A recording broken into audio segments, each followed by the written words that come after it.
सहनौ भुनक्तु सह वीर्यं करवावहै तेजस्विनावधीतमस्तु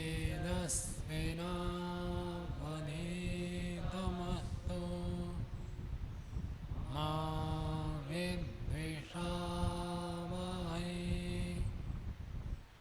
ॐ शान्ति शान्ति शान्ति।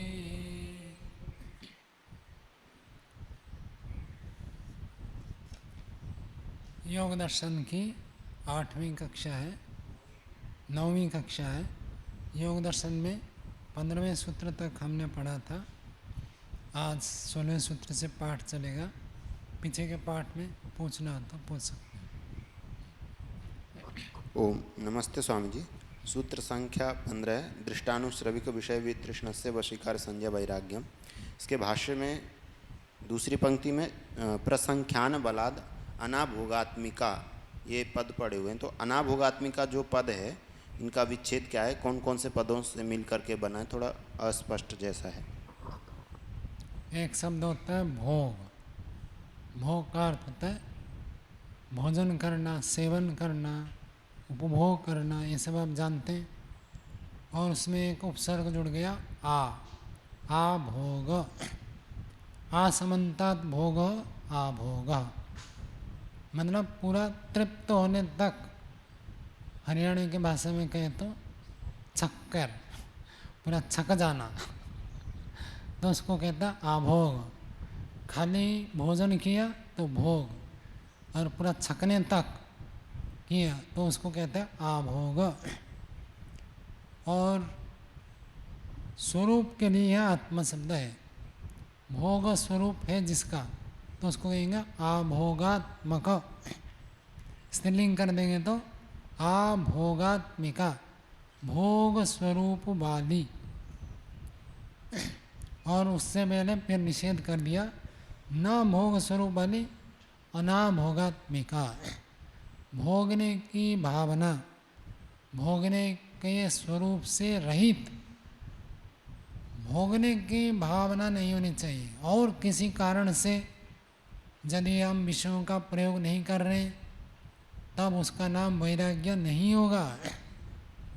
विषय भोग करने की इच्छा नहीं है, ऐसे जो भावना है, ऐसे जो वितृष्णा है, उसी को ही वैराग्य कहेंगे। भोगने की इच्छा है लेकिन रोग के कारण भोग नहीं रहे।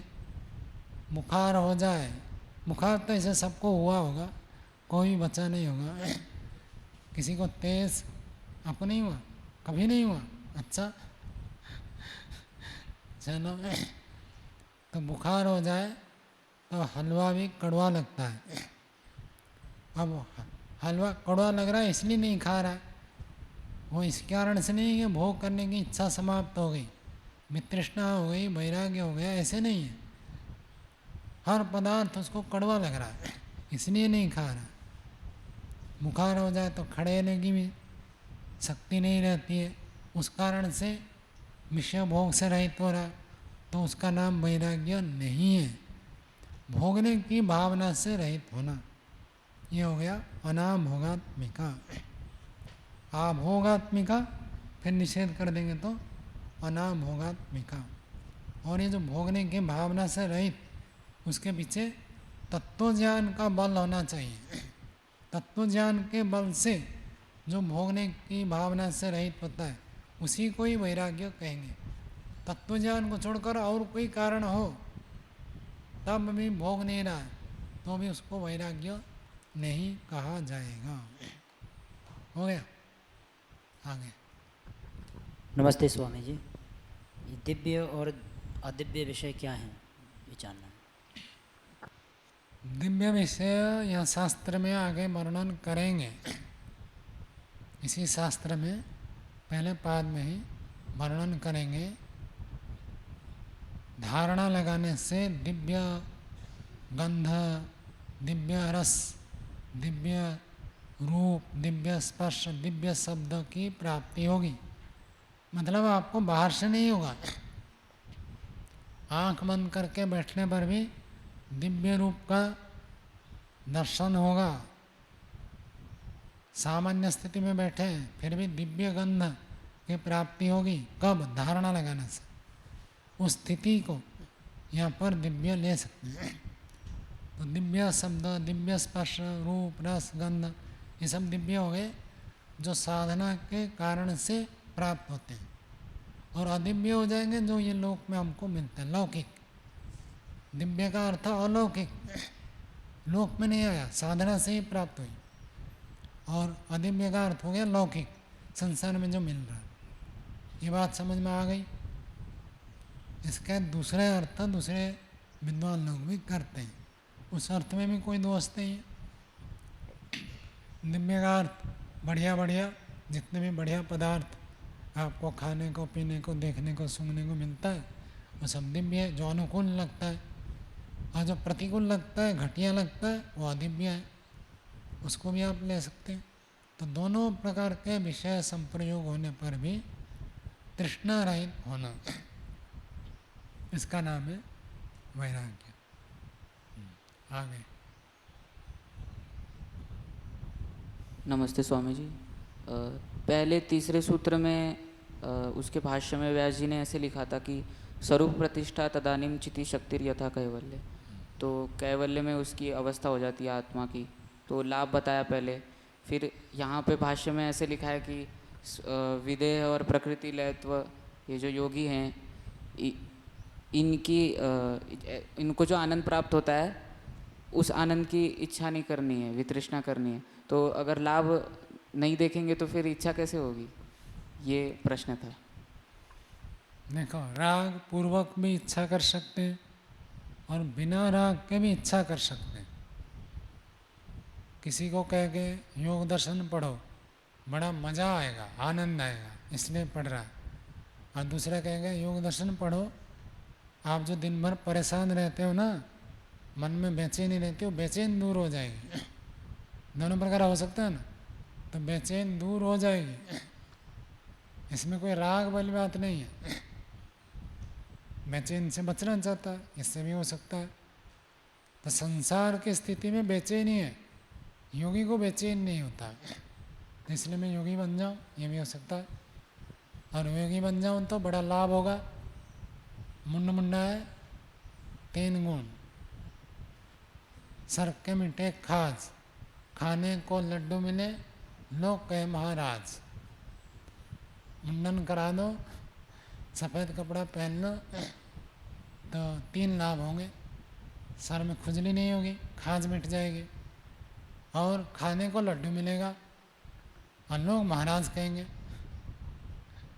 इस भावना से यदि मुंडाता है, इस भावना से ब्रह्मचारी बनता है, वानप्रस्थी बनता है, सन्यासी बनता है, तो वो हानिकारक है। तो इस भावना से वहाँ उतना सुख मिलता है, ऐसे देखना, उनको जो सुख मिलता है बहुत सुख मिलता है। जो लोग इन विद्याओं का महत्व नहीं जानते, वो ये कहते हैं कि देखो कपड़ा पहन लिए, और कपड़ा पहनने मात्र से लोग इनको सम्मान देते हैं, खाने पीने को देते हैं, धन देते हैं, इतना सब मिलता है। वो विद्या को नहीं देखते हैं, वो खाली ये देखते हैं कि देखो इतने खाली कपड़े पहन लिया इसलिए ये मिल रहा। उस भाव से, उस सुख के लिए यदि कोई योगी बनना चाहता है तब तो राग है। सुख का उद्देश्य नहीं बना है, उद्देश्य है योगाभ्यास करना है। संसार में सुख नहीं है, दुख है, दुख से वैराग्य होने के लिए वो प्राप्त करना चाहता है। योगी बनने से दुख से छूटेंगे, इसलिए योगी बनना चाहता है। योगी बनने से जीवन की सफलता है, उस दृष्टि से बनना है, वो ठीक है। और उनको जैसे मान सम्मान धन मिलता है उसी प्रकार मुझे भी मिले, इसलिए मैं योगी बनूंगा, तो मतलब ये, इसका मतलब राग है। समझ में आया? राग और वैराग्य केवल क्रिया से निर्धारण नहीं होता है, भावना से निर्धारण होता है। यदि किसी भी चीज़ में आपको सुख दिखाई दे रहा है सांसारिक पदार्थ में, तो आपको राग है। और संसार में दुख दिखाई दे रहा है तो इसका मतलब वैराग्य है। ये सामान्य नियम है। ईश्वर में सुख दिखाई दे रहा है तो ऐसे कह सकते हैं ईश्वर में राग है। ईश्वर में सुख दिखाई दे रहा, यदि सांसारिक सुख जैसे मानोगे तब वहाँ भी राग है। सांसारिक सुख जैसे नहीं है। सांसारिक सुख में जैसे आकर्षण होता है, ऐसे ही व्यक्ति सोचता है ईश्वर में भी ऐसे ही सुख होगा जैसे संसार में है, तब तो उसको भी राग है। कोई ईश्वर को गाली दे तो मेरे ईश्वर को गाली दिया कहकर फिर मारपीट करने लग जाएगा, उसका मतलब उसमें राग है। अभी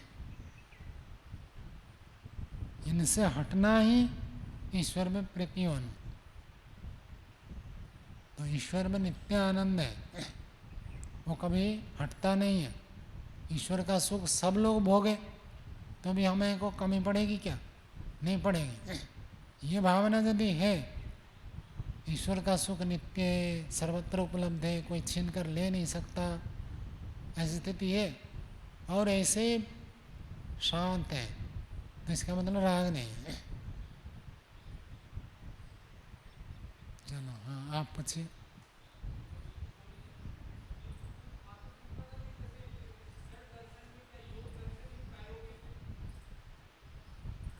नहीं, उसमें सीधा सीधा प्रयोग के उपाय बताए गए हैं। अन्य दर्शनों में सीधा सीधा नहीं मिलेगा। और आपकी जानकारी के लिए न्याय दर्शन कह देता है योग दर्शन से योग के विधियों को जानो। तो योग के ऊपर गहराई से जानना, सामान्य वो बता दिए कि ऐसे ऐसे होता है, और विशेष गहराई में जाना है तो योग शास्त्र पढ़ो, ऐसे लिखा है। तो इनका मुख्य विषय ये है कैसे हम इनको व्यवहार में प्रयोग कर सकते हैं। लेकिन थ्योरी के बिना प्रैक्टिकल नहीं होता, तो इसलिए अन्य दर्शनों का महत्व कम है ऐसे नहीं है, उनका भी महत्व है, वो भी अपने विषयों को यथार्थ प्रतिपादन करते हैं। वेदांत दर्शन तो बहुत ऊंचे स्तर का है, ये हम लोग पढ़ते हैं, लेकिन उसके स्थिति जो है वो पारलौकिक वर्णन है, लोक की स्थिति का वर्णन नहीं है वहाँ, पारलौकिक स्थितियों का वर्णन है। तो अति ऊंचा स्तर में वो बात करते हैं, इसलिए वेदांत दर्शन सबसे अंत में पढ़ाते हैं। अन्य दर्शन पढ़ लें तो उसके बाद वेदांत पढ़ते हैं तो स्पष्टता होती है, और उसके लिए उपनिषद आदि भी पढ़ना होता है, उन्हीं की वो व्याख्या करते हैं।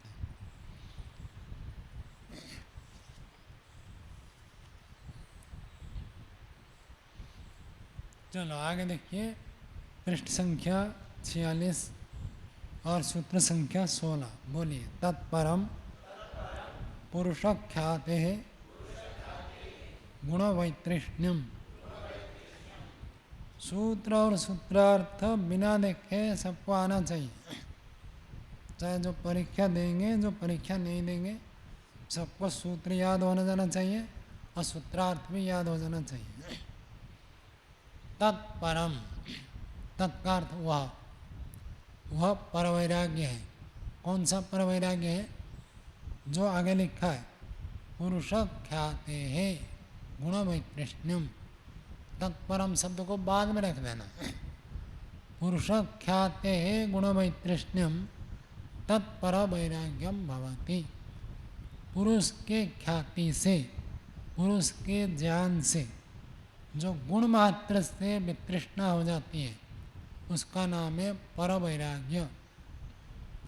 ये सबसे ऊंचा, ये ऊंचा वैराग्य है। ऊंचा कहते ही दूसरा क्या हो जाएगा प्रशांत जी? इसको हमने कह दिया ये ऊंचा वैराग्य, इसका मतलब नीचा वैराग्य भी है। कौन सा, कौन सा है? अपर वैराग्य तो है, उसकी बताओ। दृष्टानुश्रविक वितृष्णा, जो दृष्टानुश्रविक वितृष्णा है वो है अपर वैराग्य। अपर वैराग्य का अर्थ नीचा, लेकिन वो भी बहुत ऊंचा है। ये मत समझना अपर वैराग्य नीचा है, यूँ प्राप्त हो जाएंगे। समस्त दृष्ट विषय और समस्त अनुश्रविक विषय से तृष्णा समाप्त हो जाना, कुछ नहीं चाहिए, ये भाव आए, हे उपादेय शून्य, वो होता है अपर वैराग्य। उसके बाद भी और एक ऊंचा वैराग्य है, तो वो भी बड़ी बात है। अपर वैराग्य भी जीवन में प्राप्त हो जाए तो बहुत बड़ी उपलब्धि है।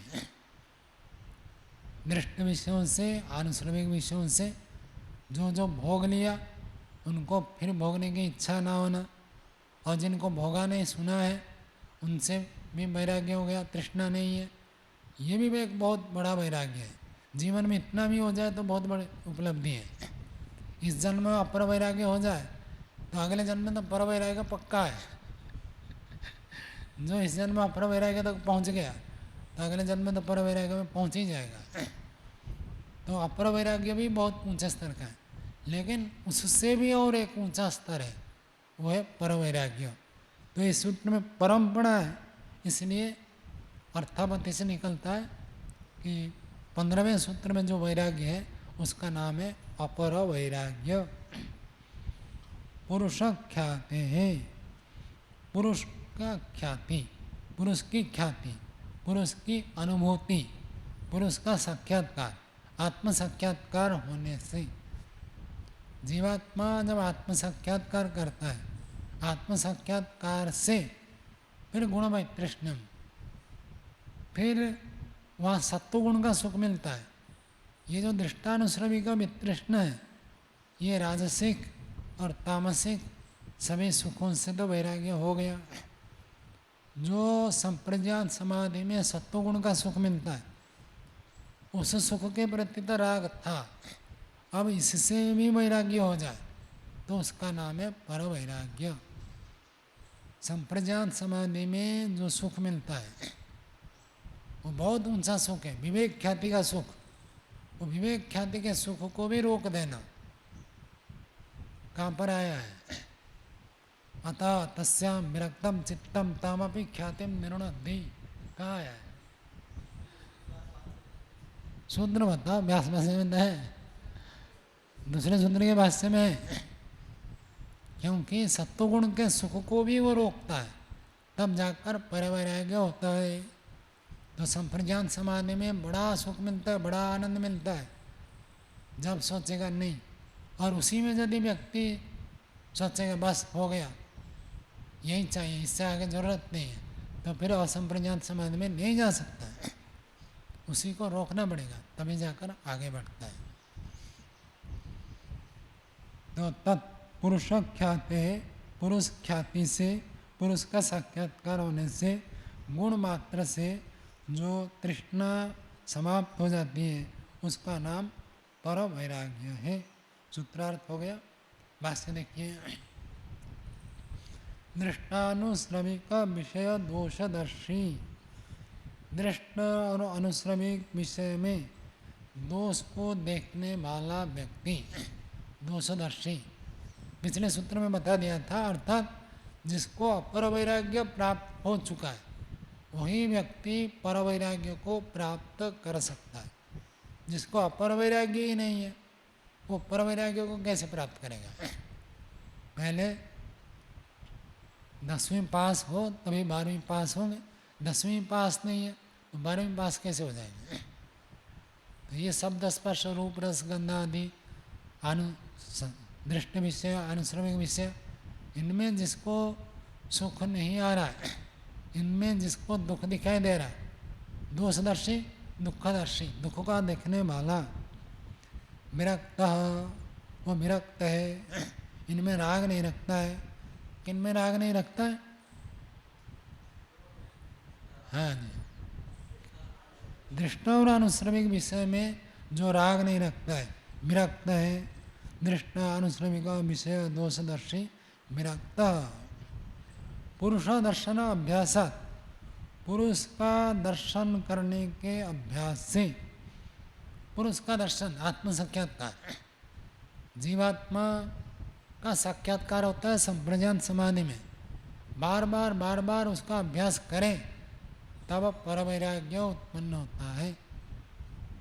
बिना आत्म साक्षात्कार किए परमात्मा का साक्षात्कार नहीं होगा, परवैराग्य ही नहीं होगा। परवैराग्य नहीं होगा तो परमात्मा का भी साक्षात्कार नहीं होगा। परमात्मा का साक्षात्कार होने से पहले आत्म साक्षात्कार आवश्यक है। पहले आत्म साक्षात्कार होगा, आत्म साक्षात्कार बार बार अभ्यास करेगा, तब उसको गुण मात्र से वैराग्य होगा, इसका नाम है पर वैराग्य। फिर उसके बाद अपर वैराग्य से ऊंचा पर वैराग्य, उसके बाद फिर असंप्रज्ञात समाधि लगती है। भाष्य देखिए, पुरुष दर्शन अभ्यासात, पुरुष का दर्शन आत्म साक्षात्कार का बार बार अभ्यास करने से, अभ्यासात, सात के बाद तो के बाद एक अल्प विराम लगा दीजिए। तत्संधि प्रविवेक आप्यायित, आप्यायित बुद्धि, तत्शुद्धि, उसकी शुद्धि। किसकी शुद्धि? जो पुरुष दर्शन का अभ्यास किया उसकी शुद्धि, निर्मलता है। इसका मतलब पहले दिन जब व्यक्ति आत्म साक्षात्कार करेगा उसका स्तर कम स्तर का रहता है, धीरे धीरे धीरे धीरे स्तर ऊंचा होता है। ये तो सब जगह लागू होता है। गाड़ी भी आप चलाते हैं, पहले दिन जब गाड़ी चलाएंगे, पहले दिन गाड़ी लेकर रोड में आप गए तो उस दिन जैसे आपकी अभ्यास होता है, उसके बाद क्या होता है, हाथ साफ हो गया। हाथ साफ हो गया मतलब कुशलता आ गई। तो ऐसे आत्म साक्षात्कार करते करते जब लंबा अभ्यास हो जाता है, तत्शुद्धि, उसकी शुद्धि, उसकी निर्मलता, उसकी उच्च स्थिति। प्रविवेक आप्यायित, विवेक शब्द आप जानते हैं, सत्व पुरुष को भिन्न भिन्न जानना, इसको हम कहते विवेक। और प्र जोड़ दिया। प्र का अर्थ क्या होता है? प्रकर्ष, प्रकर्ष रूप से विवेक हो गया। मतलब कभी विवेक कभी अविवेक, तो उसको प्रविवेक नहीं कहेंगे। जब विवेक अविवेक से रहित हो जाए तो उसको प्रविवेक कहते हैं। आचार्य और प्राचार्य, क्या अंतर है श्याम सुंदर जी आचार्य और प्राचार्य में? बड़ा योग्यता बढ़ जाती है तो प्राचार्य, और नहीं तो आचार्य। तो प्रविवेक, तो विवेक में प्रकर्षता आ गई, अविवेक थोड़ा भी नहीं रहा, ऐसी स्थिति को कहते हैं प्रविवेक। आप्यायित, आप्यायित का अर्थ कृतकृत्य हो गया, ऐसे अनुभूति, उसको कहते हैं आप्यायित। तो तत्शुद्धि प्रविवेक आप्यायित बुद्धि, बुद्धि प्रथमा विभक्ति एक वचन है, तो उसकी शुद्धि से विवेक, अविवेक रहित प्रकृष्ट विवेक से जो आप्यायित है, आप्लावित है, भरपूर है। जैसे किसी चीज़ को पानी में डुबो दे तो पानी में पूरा तर पत्थर हो जाता है। ऐसे जब वो बुद्धि ऐसे बन जाती है, प्रविवेक से जब आप्यायित हो जाती, ऐसी बुद्धि गुणेभ्य व्यक्त अव्यक्त धर्म के भ्य, गुणेभ्य को बाद में जोड़ना, व्यक्त अव्यक्त धर्म के भ्य गुणेभ्य, व्यक्त धर्म और अव्यक्त धर्म, व्यक्त धर्म वालों से अव्यक्त धर्म वालों से, अव्यक्त धर्म वाले गुणों से विरक्त हो जाता है। पहले ही रजोगुण से विरक्त हो चुका था, तामसिक सुख से विरक्त हो चुका था। अब जब आत्म साक्षात्कार करता है, आत्म साक्षात करते करते उसकी बुद्धि ऐसे बन जाती है, प्रविवेक से आप्यायित हो जाती है, उसमें थोड़ा भी अविवेक नहीं रहता। ऐसे प्रकृष्ट विवेक से जो बुद्धि आप्यायित है वो गुणेभ्य, गुणों से विरक्त हो जाता है, सत्व गुण से भी विरक्त हो जाता है, सभी गुणों से, सभी गुणों से विरक्ति की स्थिति ये है परवैराग्य। व्यक्त अव्यक्त धर्म के भ्य, व्यक्त अव्यक्त की अलग अलग व्याख्या, कुछ व्यक्त है प्रकट है, कुछ अव्यक्त है अप्रकट है। व्यक्त जो बाहर हमारे इंद्रिय गोचर है उनको हम कह देते हैं व्यक्त, और जो बाहर अप्रकट है वो अव्यक्त रूप में है, हमारे अंदर है, तो उनसे भी विरक्त हो जाता है। पहला शर्त क्या चाहिए? दृष्टानुश्रविक से तो विरक्त हो चुका था, अब वो व्यक्त अव्यक्त गुण मात्र से विरक्त हो गया, ये ऊंचा वैराग्य है। तो अव्यक्त में मैं तो ऐसे इसको बताता हूँ, व्यक्त हो गया जैसे धन संपत्ति पुत्र परिवार मान सम्मान बाहर से जो हमको दिखाई देता है ज्ञात होता है व्यक्त है। और अव्यक्त जो आपके पास ज्ञान विज्ञान विद्या कौशल है वो बाहर दिखता नहीं है। किसी व्यक्ति को देखकर आप ये नहीं कह सकते वो कितना पढ़ा लिखा है कितना विद्वान है, जानता है नहीं जानता है, बाहर से देखकर पता नहीं चलता, वो सब अव्यक्त है। उससे भी बड़ा सुख होता है, जैसे किसी को धन प्राप्त हो जाए तो बड़ा सुख होता है, ऐसे किसी को विद्या प्राप्त हो जाए तो बड़ा सुख होता है। तो अंदर के जो कुशलता विद्या आदि धर्म है उनसे भी हमको सुख होता है, उससे भी उसको वैराग्य हो जाता है। व्यक्त अव्यक्त धर्म के व्यो विरक्त इति, उससे भी वो विरक्त हो जाता है। विरक्त शब्द का कर्ता कौन है? भक्ति देखो, विरक्त का कर्ता कौन है? विषय दोषदर्शी। हाँ जी, चंद्रदेव जी बताओ विरक्त का कर्ता कौन है?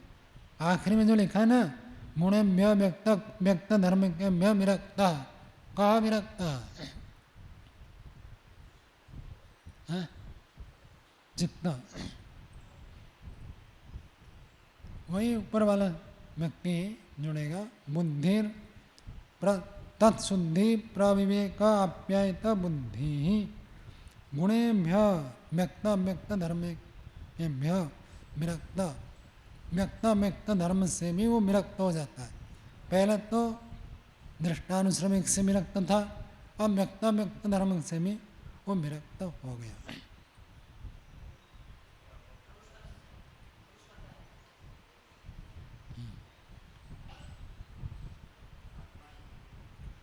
हाँ वही साधक।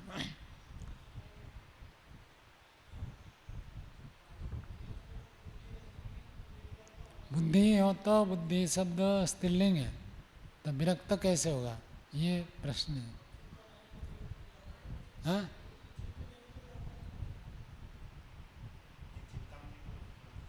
नहीं, ऊपर तो कर्ता में रखा ना, दृष्टानुश्रमिक विषय दोषदर्शी विरक्त, दृष्टानुश्रमिक विषयों में दोष देखने वाला विरक्त।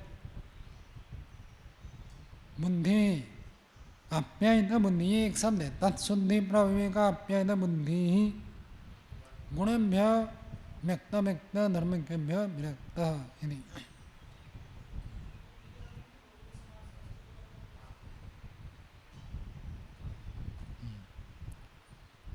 तो बुद्धि वाला हुआ ना, बहुबरी करेंगे तो बुद्धि वाला, वही कर्ता में आएगा। योगी ऊपर जिस पर उसको विरक्त बताया, दृष्टानुश्रविक विषय दोषदर्शी विरक्त जो है वही व्यक्ति गुण मात्र से विरक्त हो जाता है। हाँ आगे उसी बात में आगे देखिए, तद्वयम वैराग्यम, द्वयम को बाद में जोड़ना, तद वैराग्यम द्वयम। वो जो वैराग्य है दो प्रकार है, एक वैराग्य 15वें सूत्र में पढ़ा और ये दूसरा वैराग्य 16वें सूत्र में है। तो वैराग्य दो प्रकार के हैं। तद्वयम वैराग्यम, तत्र यद उत्तरम, उत्तरम का अर्थ क्या होता है? बाद वाला। पहला वाला कौन सा? दृष्टानुश्रमिक मित्रेष्ण 15वां सूत्र, ये पहला है और ये बाद वाला है। गुण मात्र से जो वैराग्य है ये बाद वाला है। तत्र यद उत्तरम तद ज्ञान प्रसाद मात्रम, उत्तरम वैराग्यम, बाद वाला जो वैराग्य है ज्ञान प्रसाद मात्रम, प्रसाद प्रकाशेण सीदति प्रसाद, निर्मलता स्वच्छता। हाँ प्रसन्नता में वो निर्मलता के कारण से होता है। तो तत्र यद उत्तरम, जो बाद वाला वैराग्य है, ज्ञान प्रसाद मात्रम, ज्ञान की ऊंची अवस्था को ही वैराग्य कहते हैं। विवेक हो जाए तो वैराग्य होगा ही होगा। विवेक हो और वैराग्य न हो ऐसे नहीं हो सकता। विवेक जब साफ निर्मल स्पष्ट हो जाता है तो वैराग्य होता ही होता है। आग में हाथ डालने से हाथ जल जाता है। अब हाथ डालकर देखो तो आपको विवेक हो जाएगा, तो दोबारा हाथ नहीं डालेंगे। हाथ डालने के बाद देखा ये क्या हो गया, देखने के बाद जो बोध हुआ उसको क्या कहेंगे, विवेक। और दोबारा हाथ न डालना ये क्या है, वैराग्य। एक बार हाथ जल जाए तो दोबारा हाथ नहीं डालते हैं, तो विवेक हो जाता है एक बार डालने से, उसके बाद वैराग्य हो जाता है। और जब तक हाथ डालने नहीं तब तक विवेक नहीं है। तब तक बच्चे के हाथ को आप पीछे से खींचो, बच्चा खींचता रहता है पकड़ने के लिए, फिर आप पीछे खींचोगे फिर वो पकड़ना चाहेगा। और जब कभी भूल चूक से पकड़ लिया दीपक को, मोमबत्ती को, हाथ जल जाता है, वो याद रह जाता है उसको। फिर उसके हाथ को आप खींच करके भी लेंगे ना, आप पकड़वा लेंगे तो भी वो पीछे खींचेगा, क्योंकि विवेक हो गया। पक्का विवेक हो जाए तो वैराग्य हो ही जाएगा। और विवेक नहीं है तब तक तो सुनी सुनाई बातें पर वैराग्य नहीं होता। तो बाद वाला जो वैराग्य है ऊंचा वैराग्य होता है, और वो ज्ञान की उत्कृष्ट स्थिति है। विवेक की ऊंची स्थिति ही वैराग्य है। यस्य उदय, जिसके उदय होने पर, जिसके किसके, जिस वैराग्य को अथवा ज्ञान प्रसाद को, ज्ञान प्रसाद, ज्ञान की निर्मलता, विवेक की ऊंची स्थिति, वैराग्य के उदय हो जाने पर योगी, योगी शब्द कहीं कहीं है कहीं कहीं नहीं भी है, फिर भी अर्थ तो वही है। यस्य उदय योगी प्रत्युदित ख्याति, प्रत्युदित है ख्याति जिसका, प्रत्युदित उदित हो गया, प्रकाशित हो गया, मतलब जिस वैराग्य के उदय हो जाने पर योगी विवेक ख्याति में आप्लावित रहता है, पूरा उसी में डूबा रहता है, ऐसे योगी एवं मन्यते, ऐसे मानता है। क्या मानता है, याद करने योग्य वाक्य है। यस्य उदय योगी प्रत्युदित ख्यातिरेवं मन्यते प्राप्तम प्रापणीयम। बहुत सरल अर्थ है, जानते हैं आप सब। जो पाना था मैंने पा लिया, ये कब अनुभव होगा, जब आपको वैराग्य होगा तब अनुभव होगा। जब राग हो तब आपको अनुभव होगा नहीं। जब तक चित्त में राग है तब तक नहीं लगेगा जो पाना था पा लिया। जो पाना था पा लिया तब होगा जब आपको वैराग्य हो। ज्ञान की ऊंची स्थिति में ही यह अनुभूति होती है। प्राप्तम प्रापणीयम, ये एक लाभ है। दूसरा बताया क्षीणा क्षेतव्या क्लेशा, क्षेतव्या नष्ट करने योग्य जो क्लेश है वो मेरे क्षीण हो गए। अब क्या है, क्लेशों से व्यक्ति बार बार परेशान रहता है। क्या परेशान रहता है क्लेशों से? सारे जो राग द्वेष ही क्लेशित है, तो दिन भर राग द्वेष से व्यक्ति युक्त रहता है, उसी से परेशान होता रहता है। और जब वो ऊंचे ज्ञान को, विवेक को प्राप्त किया और ऊंचे विवेक से वैराग्य हो गया, तब ऐसे लगेगा मेरे क्लेश तो क्षीण हो गए। क्षीणा क्षेतव्या क्लेशा, जो क्लेश है वो सारे क्षीण करने योग्य है और मेरे क्लेश क्षीण हो गए, ऐसे योगी व्यक्ति अनुभव करता है। इसके बिना तो बने रहेंगे। छिन्न सृष्ट परवाह भव संक्राम, छिन्न, छिन्न का अर्थ होता है तोड़ दिया। तो छिन्न क्या तोड़ दिया? श्लिष्ट परवा भव संक्रम परवा गन्ना गन्ना आपने कभी तोड़े होंगे तो गन्ना कहाँ से तोड़ते हैं? चाकू से काटते तो अलग बात है, बिना चाकू से घुटने में लगा कर तोड़ते हैं ना गन्ने को, कहाँ से तोड़ते हैं? गांठ से, जो जॉइंट होता है। क्यों? आसानी से वहीं से ही टूटता है, दूसरी जगह से तोड़ नहीं सकते। गांठ नहीं है, उसको तोड़ना चाहिए तो टूटेगा ही नहीं वो। तो ये पर्व जो है ना, पर्व का अर्थ होता है जॉइंट, एक के साथ दूसरे को जो जोड़ता है। श्लिष्ट परवाह, ये जो श्लिष्ट, जो एक जन्म के बाद फिर मृत्यु, फिर मृत्यु के बाद जन्म, जन्म के बाद मृत्यु, ये सब जॉइंट है। कौन से जॉइंट है? जैसे गन्ने में गांठ होते हैं, अनेक गांठ होते हैं, ऐसे ही हमारे जन्म के बाद मृत्यु, मृत्यु के बाद जन्म। मृत्यु जो है वो जॉइंट है, एक जीवन के साथ दूसरे जीवन को जोड़ता है। तो उसको उन्होंने तोड़ दिया। ब्रह्मचर्येण तपसा देवा मृत्युम अपाघ्नत। अपाघ्नत क्या है? नष्ट कर दिया। वही बात है कि वो उस गांठ को ही तोड़ दिया। छिन्ना श्रेष्ठ पर्व भव संक्रम। भव संक्रम, भव का अर्थ होता है संसार, भव का अर्थ होता है जन्म। जन्म के संक्रमण को तोड़ दिया, इसके बाद और जन्म नहीं होगा, ऐसे व्यक्ति को अनुभव होता है। कब अनुभव होता है? जब परवैराग्य हो जावे, तब उसको लगता है जो पाना था मैंने पा लिया, पाने योग्य से कुछ नहीं, जो करने योग्य काम था क्लेशों को क्षीण कर दिया मैंने, करने योग्य काम कुछ नहीं है।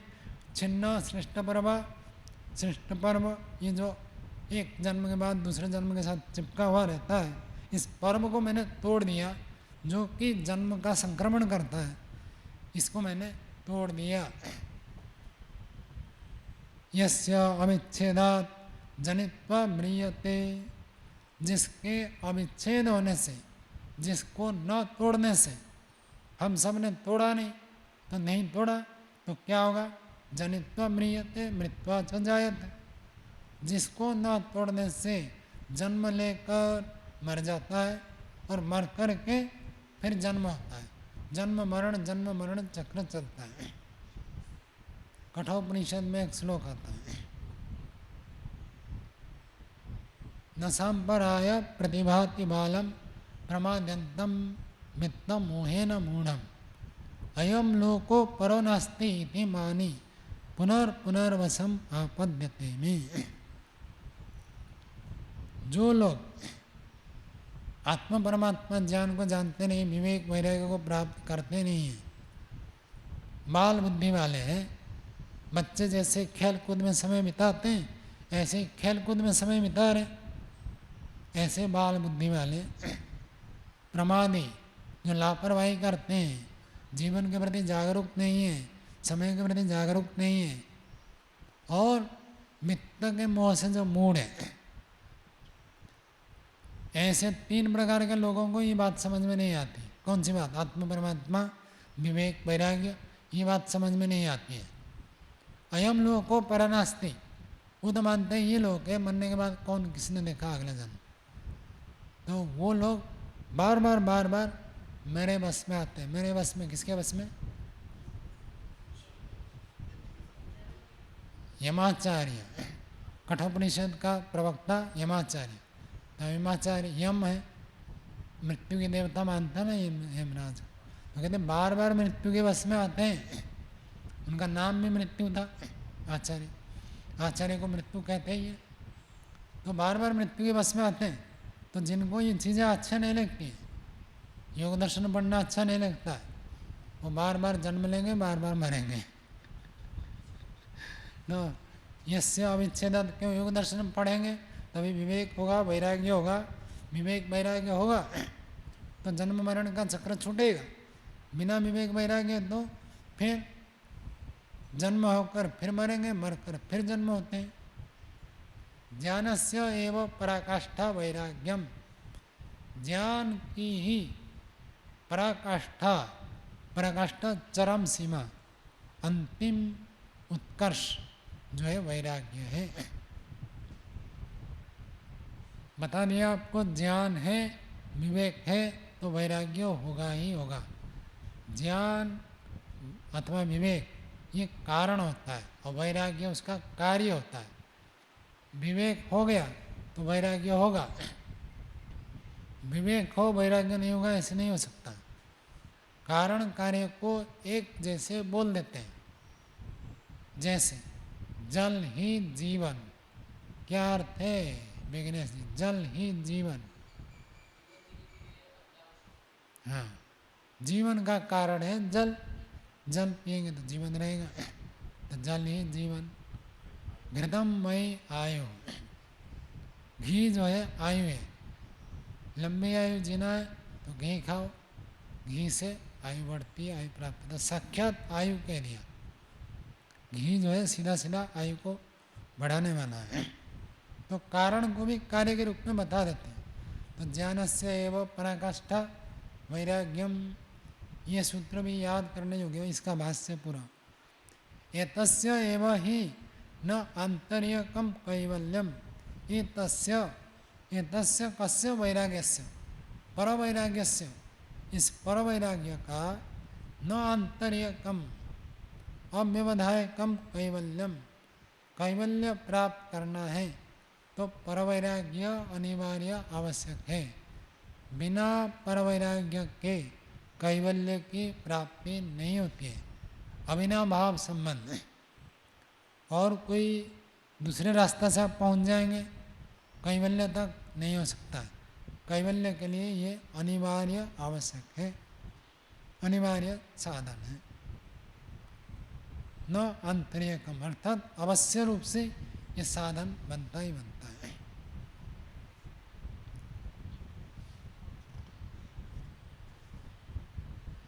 आगे देखिए पृष्ठ संख्या 48, अवतरणिका में लिखा है, अथ उपाय द्वेन, दो उपाय से निरुद्ध चित्तवृत्ति, चित्तवृत्ति का निरोध होता है।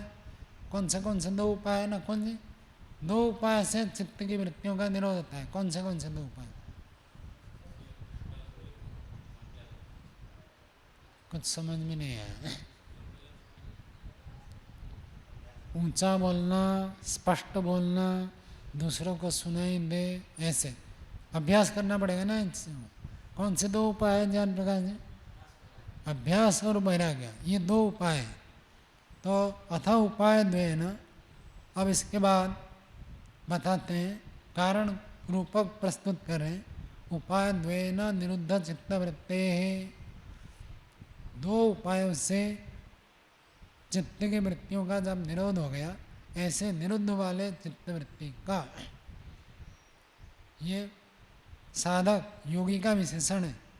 जिस योगी का चित्त व्यापार निरुद्ध हो गया, उस योगी का कथम उच्यते संप्रज्ञात, उसका संप्रज्ञात समाधि कैसे होता है उसको यहाँ पर वर्णन करते हैं। दो उपाय को यदि अभ्यास करेंगे तो संप्रज्ञात समाधि लगेगी। वो संप्रज्ञात समाधि कैसी है? हिंदी में समाधि शब्द स्त्रीलिंग है, संस्कृत में पुल्लिंग है। समाधि कैसी होती है, क्या स्वरूप है, उसको अगले सूत्र में बता रहे हैं। सूत्र बोलिए, वितर्क, विचार, आनंद, अस्मिता, रूपानुगमात् संप्रज्ञात। तो चार विभाग बता दिया। सूत्र में लिखा ही है, एक वितर्क, दो विचार, तीन आनंद, चार अस्मिता। रूपानुगमात्, रूप का अर्थ इनके स्वरूप से, अनुगमात् युक्त होने से, संप्रज्ञात समाधिर्भवति, सूत्रार्थ हो गया। वितर्क, विचार, आनंद, अस्मिता स्वरूप से अनुगत होना, युक्त होना, प्राप्त होने से संप्रज्ञात समाधि होती है। तो चारों की व्याख्या आगे करेंगे। सूत्र का तो अर्थ इतना ही है, इन चार स्वरूप से अनुगमन होता है, युक्त होता है, प्राप्त होता है, तो संप्रज्ञात समाधि लगती है। संप्रज्ञात का अर्थ आपको बता देता, संप्रज्ञात।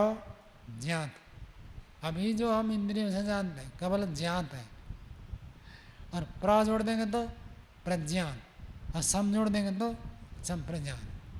समाधि में बहुत अच्छे प्रकार से प्रकृष्ट रूप से जाना जाता है, इसलिए उसका नाम रखा संप्रज्ञात।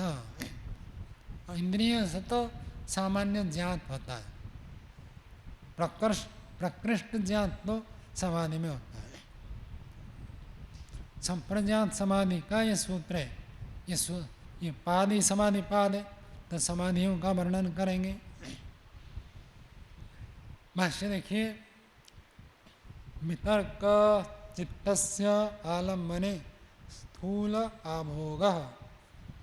वितर्क, वितर्क क्या चीज़ है, बराबर लगा दीजिए, वितर्क बराबर चित्तस्य आलम्बने स्थूल आभोगः।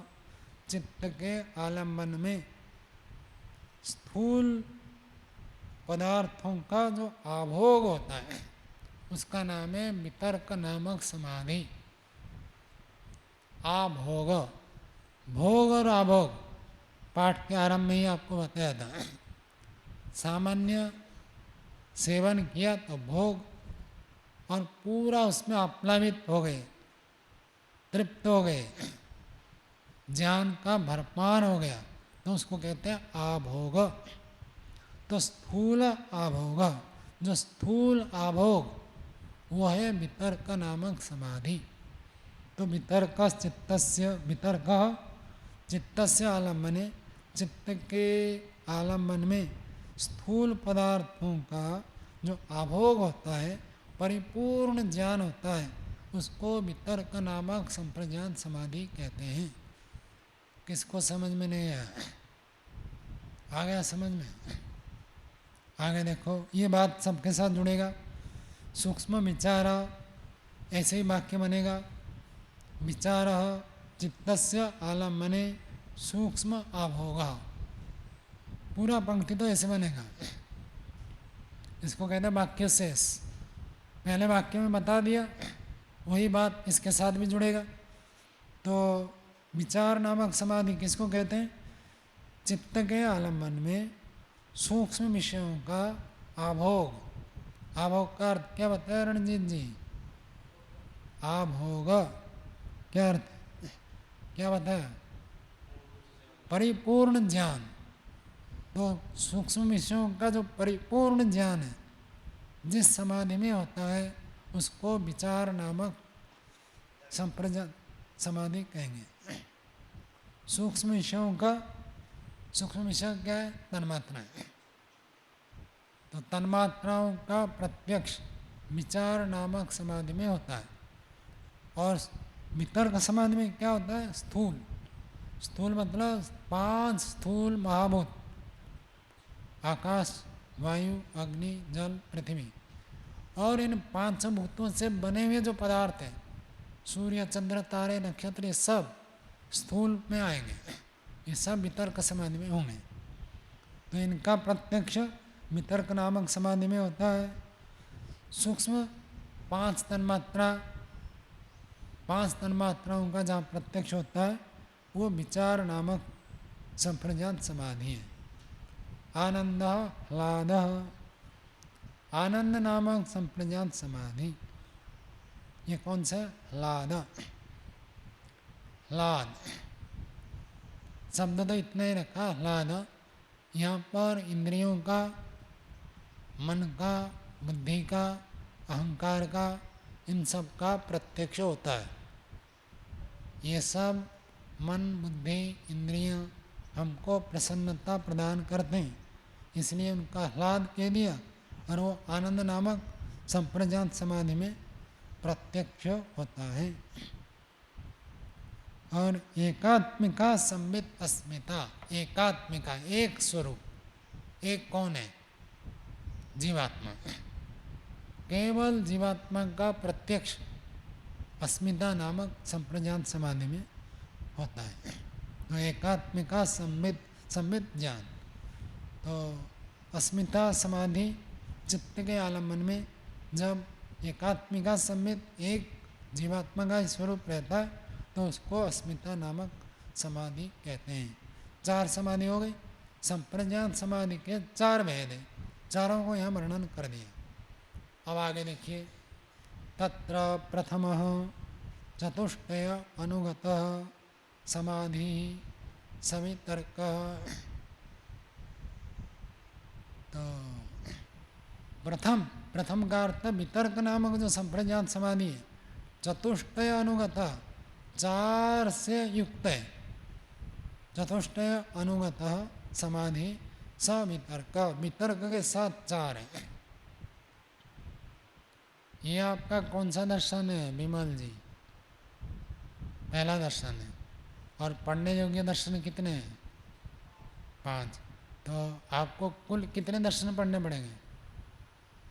इसको मिलाकर 6, तो पूरे 6 के 6 पढ़ने पड़ेंगे। श्याम सुंदर जी, आपको कितने दर्शन पढ़ने पड़ेंगे?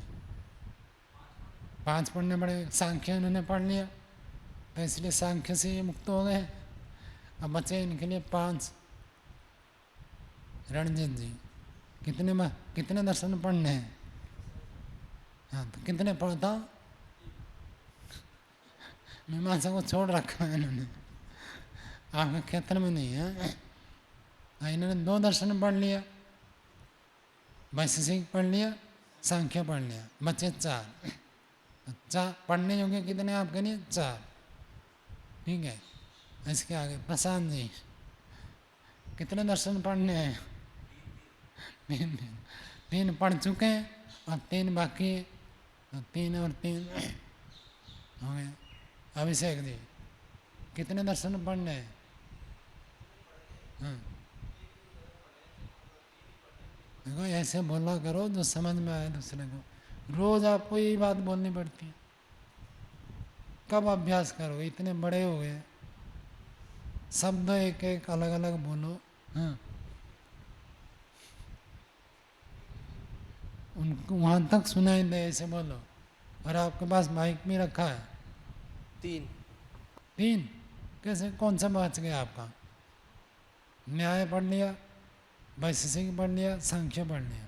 अच्छा, आप में 3 पढ़े। हाँ, योग और कौन सा बच्चा?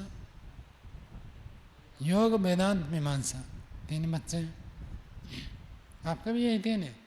तो योग वेदांत मीमांसा 3 है। और 4 वाले कोई नहीं है? 4 जिनके हुए आपके कितने हैं? आप ही तो। हाँ, आप हो चंद्रदेव जी हो।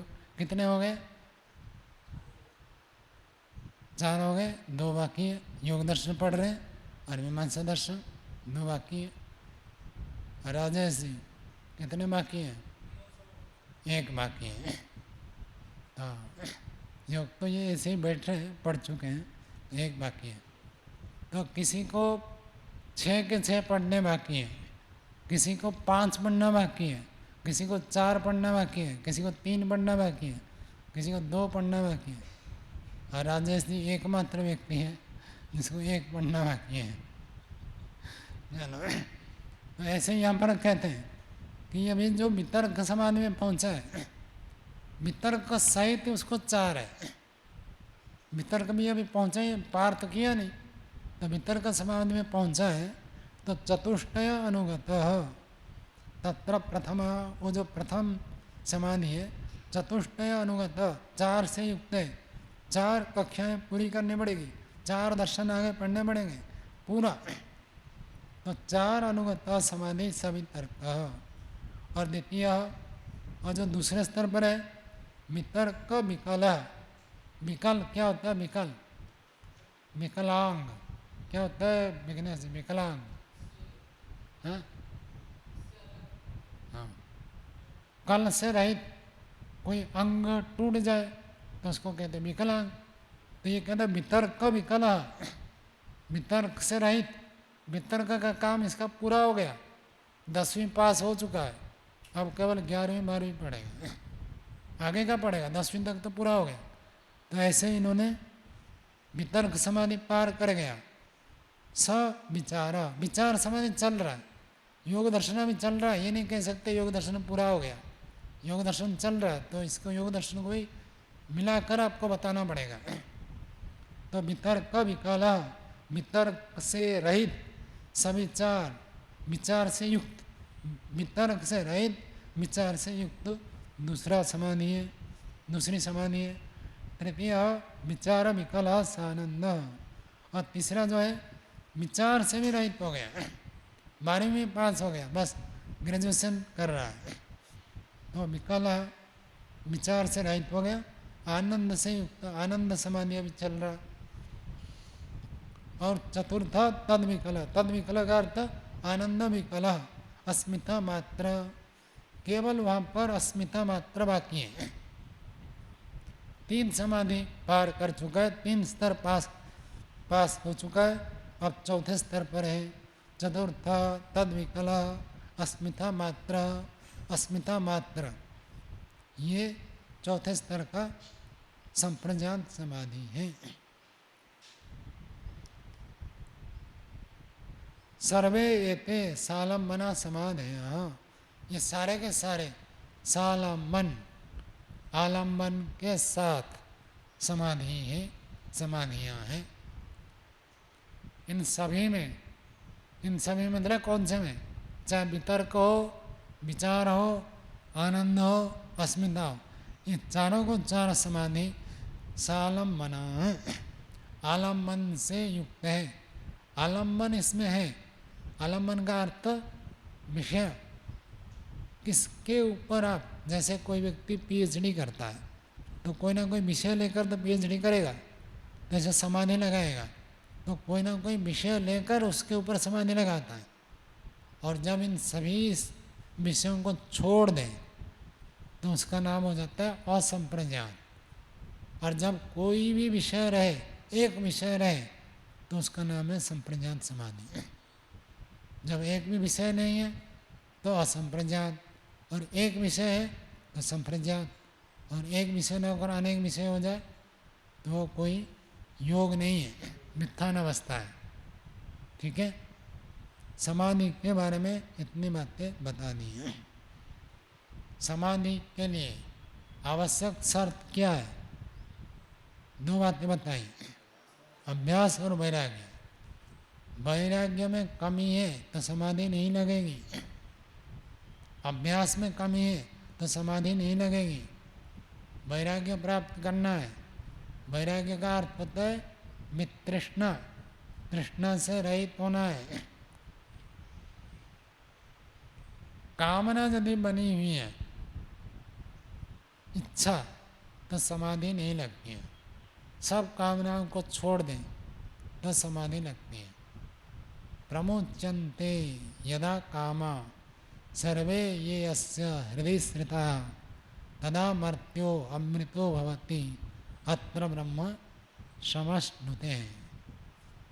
कामना है तो समाधि नहीं, कामना है हमको वैराग्य से बाधित कर देते हैं। कामना का अर्थ होता है राग। अनिवार्य इच्छा हुई तो समाधि नहीं लगेगी। किसी भी चीज़ में आप अनिवार्य इच्छा रखते हैं तो समाधि नहीं लगेगी। जीवन जीने के लिए ठीक है, बहुत सारा विकल्प परमात्मा ने दे रखा है, उससे युक्त हो चल जाएगा। समाधि प्राप्त करना है तो वैराग्य प्राप्त करना पड़ेगा। और वैराग्य का उपाय क्या बता? वैराग्य का उपाय क्या बता? चित्तस्य विषय दोष दर्शन, विषय में दोष का दर्शन करना, तो ये वैराग्य का उपाय है। ये तो हो गया वैराग्य। और रोज़ आपको अभ्यास करना पड़ेगा। चित्त में वृत्तियाँ आएगी उसको रोको, ये पहला काम। और दूसरा काम विषय में दोष दर्शन करो। ये 2 काम करेंगे तो समाधि लगेगी। ओम नमस्ते स्वामी जी। इस संप्रज्ञात समाधि की जो 4 स्थितियां बताई हैं, तो इसमें प्रश्न है कि योगी जो है इनको पर्याय से कभी भी अलग अलग लगा सकता है या फिर एक के सिद्ध हो जाने पर ही या वो आगे बढ़ेगा? सामान्य नियम है, पहले स्थूल पदार्थों का प्रत्यक्ष होता है, बाद में सूक्ष्म पदार्थों का होता है। मोटे मोटे पदार्थों का ज्ञान करना सरल होता है, सूक्ष्म का कठिन होता है। लेकिन अपवाद में कोई ऐसे भी कर सकता है। स्कूल में ही पढ़ते हैं, पहले क्लास 1, क्लास 2, क्लास 3 होते हैं। लेकिन कोई मेधावी होते हैं, तो आजकल तो नहीं होता, पहले ऐसे कर देते थे, सीधा तीसरी कक्षा में, दूसरी कक्षा में बिठा देते थे, अथवा एक क्लास पार करा देते थे। वो कोई अपवाद है, पूर्व जन्म के संस्कार, अभ्यास, उपलब्धि के आधार पर हो सकता है। नहीं तो सामान्य नियम है, क्रम से होता है।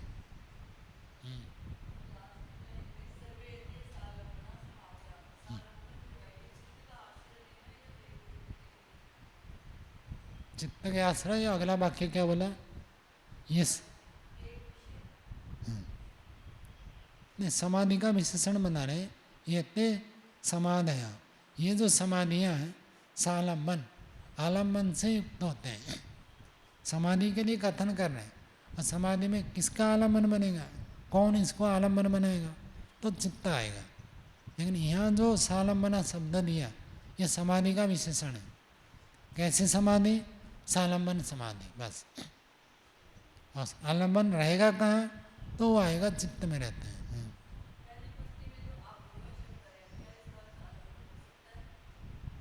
नहीं, आलम्बन शब्द तो बिया ना आ गई। वितर्क चित्त से आलम्बन, आलम्बन बिया ही है।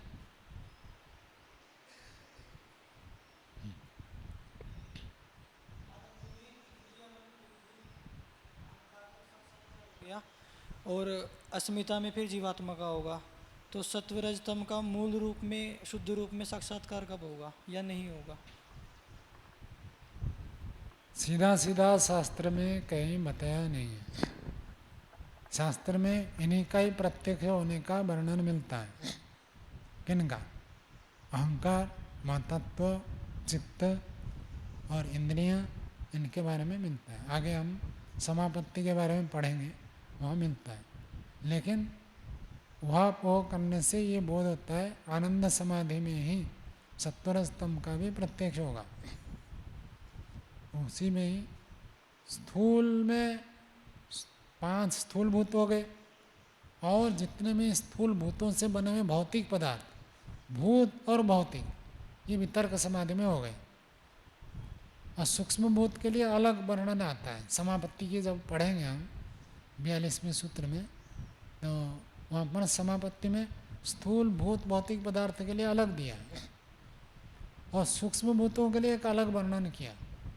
तो उससे हम वहाँ करके यहाँ जोड़ते हैं, तो सूक्ष्म विचार जो दिया, विचार समाधि में केवल सूक्ष्म भूतों का प्रत्यक्ष होता है, और इंद्रियों को अलग से दिया है। तो इंद्रियों के अंतर्गत इन सबको मानते हैं। सांख्य में हमने पढ़ा है, मन को भी एक इंद्रिय माना जाता है, तो उस रूप में ये सब इसके अंतर्गत आ जाते हैं। और 5 भूतों से लेकर यहाँ तक पहुँच गए। और मूल प्रकृति इससे अतिरिक्त है। प्रकृति के जो कण हैं, उनका प्रत्यक्ष किस समाधि में होता है ऐसे कहीं पर लिखा नहीं है, लेकिन वो जीवात्मा उससे सूक्ष्म है। सत्वरजतम से भी जीवात्मा सूक्ष्म ही वर्णन मिलेगा। तो और अस्मिता समाधि में कहते हैं केवल जीवात्मा का प्रत्यक्ष होता है और किसी का नहीं होता। तो इससे ये भाव निकलता है कि आनंद समाधि में बाकी सबका हो जाता है। तो सत्वरजतम का भी उसी में ही मानना चाहिए। ओम नमस्ते स्वामी जी की समाधि में ये जो बताए गए हैं पृथ्वी आदि सूक्ष्म जो विषय है, ये इनका प्रत्यक्ष हो जाता है, तो हो कैसे जाता है? कौन कोई करवाता है या अपने आप प्रकट हो जाते हैं? अपने आप नहीं होता है, ईश्वर कराता है।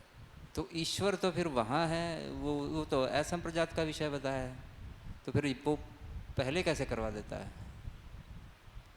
नहीं, आप रोटी खाते हैं, रोटी हजम हो जाता है, ये ईश्वर की व्यवस्था है या नहीं? हाँ ठीक है, तो उसकी है। ऐसे ही ईश्वर ने व्यवस्था बनाई है।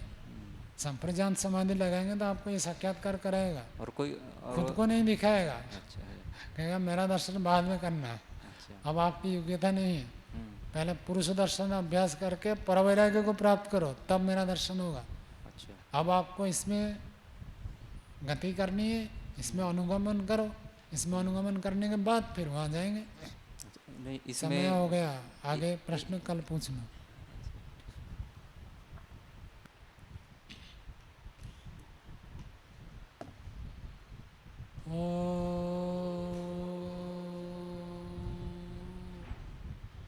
शांति शांति शांति। सर्वेभ्यो